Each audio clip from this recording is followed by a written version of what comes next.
दोस्तों नमस्कार। अब सिर्फ एक फेज का चुनाव बाकी है, लेकिन इस बीच में एक ऐसी खबर आ रही है कि जिसको सुन करके आपका दिल बैठ जाएगा। दरअसल सुल्तानपुर में जो एमपी एमएलए विशेष कोर्ट है उसने राहुल गांधी को 7 जून को हाजिर होने का आदेश पारित किया है और 7 जून को राहुल गांधी को सजा भी हो सकती है, जेल भी भेजा जा सकता है। और पिछले मार्च में यानी मार्च 2023 में आपको याद होगा कि सूरत की कोर्ट ने एक अवमानना के मामले में राहुल गांधी को 2 साल की सजा सुनाई थी। वो तब हुआ था जब राहुल गांधी पार्लियामेंट के भीतर एक चित्र दिखा करके नरेंद्र मोदी से पूछ रहे थे कि अडानी के साथ उनके रिश्ते क्या हैं, और उसके बाद ही आनन फानन में सूरत की कोर्ट, वो सेशन कोर्ट एक्टिव हो गया था और मामला बहुत जल्दी निपटाया गया। अवमानना के केस में, मानहानि के केस में अधिकतम सजा 2 साल की हुई। राहुल गांधी की संसद की सदस्यता रातों रात खत्म कर दी गई, फिर उनका घर भी छीन लिया गया। लेकिन राहुल गांधी डरे नहीं, दबे नहीं।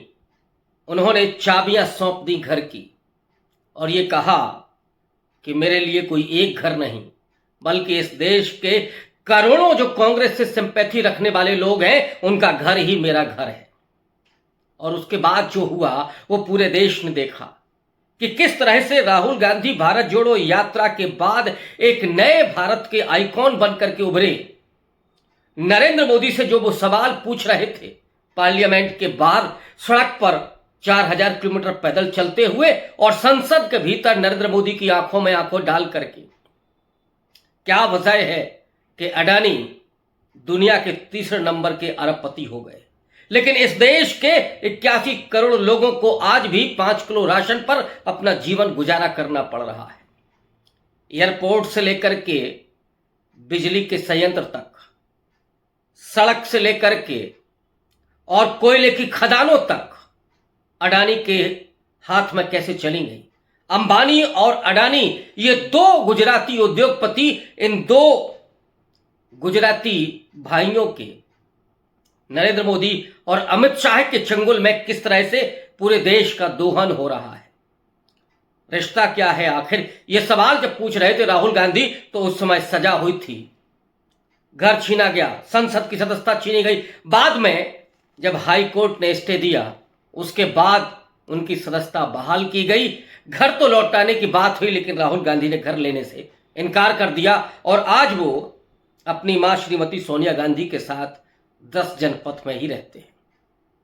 अब जब 4 जून को लोकसभा चुनाव के नतीजे आने हैं, उसके ठीक पहले यानी कल सुल्तानपुर की कोर्ट ने 2018 के एक मामले की सुनवाई शुरू कर दी। और मामला क्या है, बेंगलोर में राहुल गांधी ने एक भाषण देते हुए अमित शाह के लिए एक टिप्पणी कर दी। अव्वल तो राजनीति में यह सब होता रहता है। नरेंद्र मोदी जिस तरह की इस समय टिप्पणियां कर रहे हैं, अगर उन पर कोई मानहानि का मुकदमा करे तो शायद इस देश में लाखों करोड़ों मुकदमे दर्ज हो सकते हैं। लेकिन राजनीति की एक परंपरा रही है, आलोचना व्यक्तिगत नहीं होती, आलोचना नीतियों की होती है, आलोचना विचारधारा की होती है, आलोचना कार्यप्रणाली की होती है।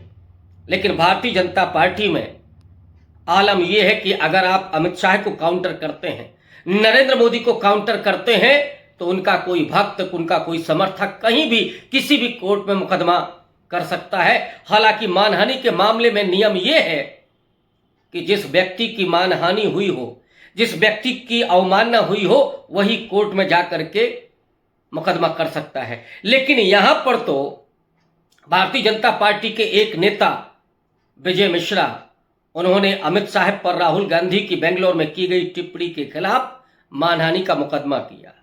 जाहिर तौर पर उन्होंने कहा होगा कि अमित शाह पर जो टिप्पणी की गई उससे वो आहत हुए हैं और इसलिए यह मामला कोर्ट में गया। पिछले दिनों भी इस पर हियरिंग हो रही थी और उस समय राहुल गांधी ने बेल के लिए अप्लाई किया था, उस समय उनको बेल मिल गई थी। लेकिन अब जो वहां के जज महोदय हैं शुभम वर्मा, उन्होंने 7 तारीख फिक्स की है, 7 जून, जिसमें हियरिंग होनी है। अभी जब भारत जोड़ो न्याय यात्रा चल रही थी और राहुल गांधी अमेठी में थे, उस वक्त वो कोर्ट में पेश हुए थे, इसी सुल्तानपुर कोर्ट में पेश हुए थे, उन्हें जमानत मिल गई थी। लेकिन 7 तारीख दी जाना ये क्या दिखाता है? अभी सिर्फ 1 तारीख को अंतिम चरण की वोटिंग होनी है और फिर 4 जून को नतीजे आने हैं और उन नतीजों में यह फैसला होना है कि सरकार किसकी बनेगी। पूरा देश इस समय बदलाव के और परिवर्तन की बयार से संचालित हो रहा है। चारों तरफ महंगाई और बेरोजगारी का सवाल बड़ा चुनावी मुद्दा बना हुआ है। जो भारतीय जनता पार्टी के सांसदों ने नरेंद्र मोदी के 400 पार के नारे में यह जोड़ा कि भारत का संविधान उनको बदलना है, डॉक्टर अंबेडकर का संविधान बदलना है, इसलिए उनको 3/4 बहुमत चाहिए, इसलिए उनको बड़ी मेजॉरिटी चाहिए और वो भारत का संविधान, डॉक्टर अंबेडकर का संविधान बदलना चाहते हैं। जैसे ही ये मुनादी हुई, आश्चर्य इस बात का है कि नरेंद्र मोदी हो, मोहन भागवत हो, अमित शाह हो, उन्होंने नितिन गडकरी हो, राजनाथ सिंह हो, योगी आदित्यनाथ हो, उन्होंने कभी उन लोगों की मुंह पर लगाम लगाने की कोशिश नहीं की। उन्होंने ये नहीं कहा कि अनंत कुमार हेगड़े हो या लल्लू सिंह, ज्योति मिर्धा हो या अरुण गोविल, इन्होंने गलत टिप्पणी की है और हम उनकी जो प्रत्याशा है उसको वापस लेते हैं। ये नहीं हुआ। ऐसे लग रहा है कि जैसे असल में ये मंसूबे भारतीय जनता पार्टी के शीर्ष नेतृत्व के हैं, आरएसएस के हैं, जिनको इन छुटभइये नेताओं के जरिए कहलवाया जा रहा है। इस मुद्दे को जब ये मुद्दा दलितों के बीच में, आदिवासियों के बीच में, पिछड़ों के बीच में बहुत तेजी से घर कर गया और वो अपने संविधान को, बाबा साहब अंबेडकर को, उस संविधान को, भावुकतापूर्ण जो उनका जुड़ाव है उसको बचाने के लिए, अपने आरक्षण को, अपने मानवीय गरिमा को बचाने के लिए, अपने मूल अधिकारों को बचाने के लिए जब वो खड़े होते हैं तो राहुल गांधी ने इस मुद्दे को उठाया। सामाजिक न्याय के नए आइकॉन के रूप में राहुल गांधी इस समय पूरे देश में चर्चे में है और आज मैं बिना किसी लाग लपेट के यह कह सकता हूं कि इस समय राहुल गांधी दलितों के बीच में, पिछड़ों के बीच में, आदिवासियों के बीच में सबसे ज्यादा लोकप्रिय है। और अगर लोकप्रियता का कोई सच्चा पैमाना हो तो नरेंद्र मोदी उनके बहुत पीछे छूट जाएंगे। अपर कास्ट में जरूर राहुल गांधी लोकप्रिय नहीं है, लेकिन दलितों के तो हीरो बन चुके हैं, आदिवासियों के तो वो हीरो बन चुके हैं, अति पिछड़ों के वो तो हीरो बन चुके हैं। और यही वजह है कि जिस उत्तर प्रदेश में भारतीय जनता पार्टी को यह लग रहा था कि उसे 75 सीटें मिलेंगी, राहुल गांधी के उस पूरे इस महानायकत्व ने, राहुल गांधी के सामाजिक न्याय की राजनीति ने भारतीय जनता पार्टी का बेड़ा गर्क कर दिया। भारतीय जनता पार्टी के नीचे से जमीन खिसक गई। योगी आदित्यनाथ हो या नरेंद्र मोदी, अमित शाह हो या कोई जेपी नड्डा, उत्तर प्रदेश में भारतीय जनता पार्टी की चूल्हे हिली हुई हैं। हर सीट पर वो जद्दोजहद कर रही है, संघर्ष कर रही है। यहां तक की हालत तो लखनऊ में भी खराब थे, बनारस में भी वो मार्जिन नहीं होगा, गोरखपुर में भी स्थितियां विकट हैं। इसके अलावा तो और सीटें ऐसी हैं जहां पर नेक टू नेक फाइट है या फिर भारतीय जनता पार्टी पिछड़ते हुई नजर आ रही है। और इसीलिए शायद राहुल गांधी पर शिकंजा कसने के लिए, या जो अपर कास्ट है वो अपर कास्ट भी कहीं ना कहीं राहुल गांधी से थोड़ा प्रेरित हुआ है। जो नौजवान है, खास करके रोजगार के सवाल पर, अग्निवीर जैसी योजना को कूड़ेदान में फेंकने के मुद्दे पर वो राहुल गांधी के साथ जो थोड़ा सिंपैथी दिखा रही है, उसको मोड़ने के लिए और विपक्ष पर शिकंजा कसने के लिए सुल्तानपुर की इस कोर्ट का जो मामला आया है, इसको बढ़ चढ़ करके दिखाया जा रहा है। और ये इस बात को कहीं ना कहीं रेखांकित कर रहा है कि राहुल गांधी अगर नतीजे में उनको बहुमत मिलता है, इंडिया अलायंस को बहुमत मिलता है, तो वो पीएम बनेंगे, प्रधानमंत्री बनेंगे, या फिर 7 तारीख को वो जेल भी जा सकते हैं।